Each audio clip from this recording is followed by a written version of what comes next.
আসসালামু আলাইকুম ফ্রেন্ড। সকাল সকাল চলে গিয়েছিলাম সেই দিন বহরমপুর বিশেষ একটা কাজের কারণে। তো বলল যে সময় লাগবে কাজটা হতে, যদি আপনাদের কোনো কাজ থাকে তো আপনারা ঘুরে আসেন। তো আমরা ভাবলাম এছাড়া তো আর আমাদের কোনো কাজ নেই, তো চলো বহরমপুর মোহন মল থেকে আমরা ঘুরে আসি। তো বহরমপুর মোহন মল গেলাম, সেইখানে টুকিটাকি কিছু কুকিজ নিলাম। তারপরে মেয়ে ড্রেস কেনার জন্য দেখলাম, তো সেইখানে 11:30 ছাড়া খুলবে না।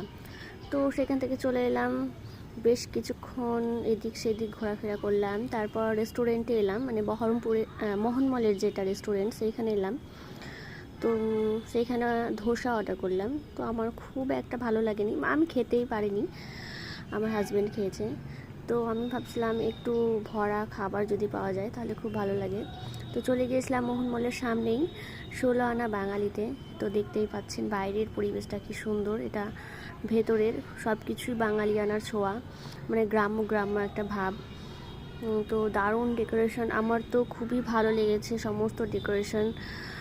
আর খাবারে ছিল আলু ভুজিয়া, পটল আলুর তারপরে পাঁপড়, চাটনি, ডাল, শাক ভাজা, সাদা ভাত আর